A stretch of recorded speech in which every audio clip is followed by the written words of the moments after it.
With the second pick in the 1999 NBA draft, the Vancouver Grizzlies select Steve Francis. Pause.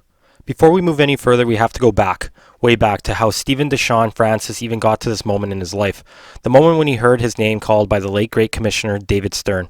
We hear stories about how NBA players make it to the league against impossible odds. Stories such as loved ones dying and having to practically live on the streets, players failing school and bouncing back to dominating college, and players who just started playing basketball at only 16 years old and defying all odds in making it to the NBA. All are remarkable stories on their own. But when you hear about the story of how Stephen Francis made it to this point in his life, you will probably think to yourself, impossible. It was Francis's destiny to make the NBA regardless of what anyone thinks about him. This is the incredible journey of how Steve Francis made it to the NBA.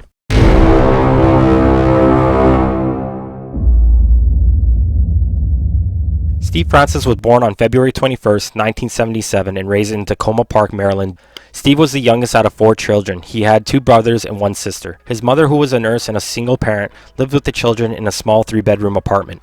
His father was a known criminal in D.C. His biggest crime he would commit would be when he left Steve and his mother when Stephen was just 2 years old. Steve's earliest memory at 3 years of age was when he went to go visit his father, who was serving 20 years in prison for a bank robbery. Francis remembered him and his mom in a room with 2 officers, strip searching them both. He was only 3 years old and they pulled his pants down looking for possible drugs. His life growing up in D.C. in the 80s was filled with drugs, guns, and violence. The community he lived in was suffering from a crack epidemic that would ruin the lives of many, but it would be his norm and reality. Stephen's brothers were already involved in street crime. His mother knew and told her sons to not let Steve follow in their footsteps and fathers. She would tell him, "Not Stephen, he's different." Steve had a curfew while his mother would also surveillance from the apartment window. Steve would also follow in the footsteps of his brothers, and his first job at 10 years old was a phone boy. He would sit by a payphone all day and answer it when it rung, giving directions to people who wanted drugs or women. It was boring, but Steve would bring a basketball with him to pass the time and would shoot the ball in the opening of the phone booth as it was missing.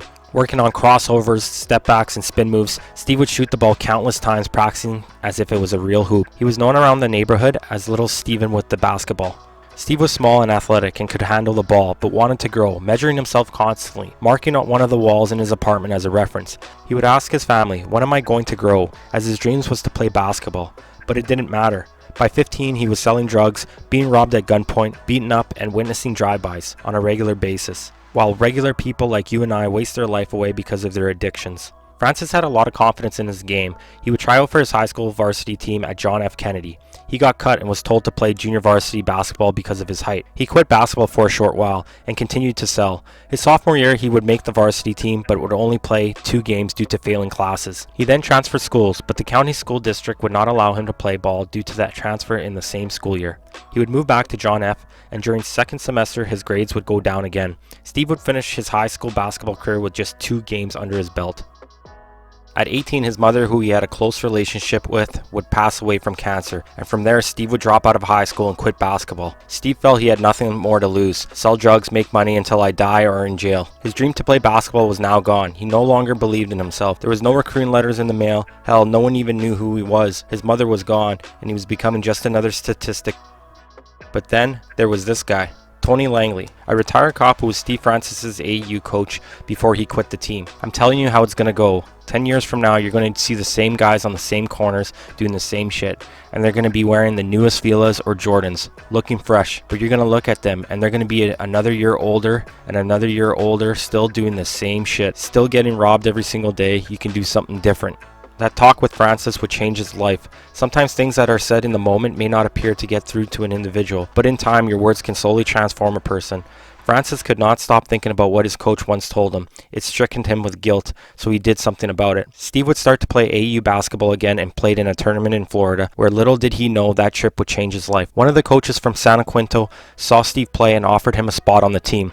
With the direction of his grandma, who would tell Steve this is what your mother would have wanted. Francis would complete his GED and head to Texas. This may have been the first time Steve had some stability in his life, with a room and his own bed. Though Steve would become homesick and miss his family, calling them, crying every day to come home. During the start of the season, Steve would start off slow due to the lack of experience, but it didn't last long. He started to come into his own, leading San Quinto to an undefeated season, going 36-0, only to lose in the national game finals. That season proved to Steve how good he could be. The following year, Steve would switch junior colleges and play at Allegheny College in Maryland, only 2 hours away from his home. Steve would grow to be 6'4" and have a 43-inch vertical. Steve would go on record to say this is where the legend of Steve Francis was born. He became the most exciting player with his flashy moves and big-time dunks that drew large crowds to the community college. Francis averaged almost 23 points, 9 assists, 7 rebounds, and 6 steals a game. Allegheny would go 26-0, which was the only undefeated season they would ever have. Francis's name spread quickly that year, in which he was recruited by 50 Division I schools. He would choose to play at the University of Maryland as it was close to home, and the plan was to play there for at least 2 years. There was so much hype around him coming to Maryland, and he didn't disappoint, bringing his flashy style of play to the next level and continued where he left off from the community college, averaging 17 points, 4.5 rebounds, and 4.5 assists, and 2.8 steals a game, leading the team with an overall record of 28-6. Steve was a lottery pick after that year and declared for the NBA draft. Then the moment. What changed? How did he manage to get here to this point in his life? His mother had changed everything for Francis. He played for his mother, sporting as tattoo on his right arm of a cross with the name Brenda on it. David Stern would call Steve Francis's name, and he would be drafted to the Vancouver Grizzlies, 9 hours away from his home. But that's another story.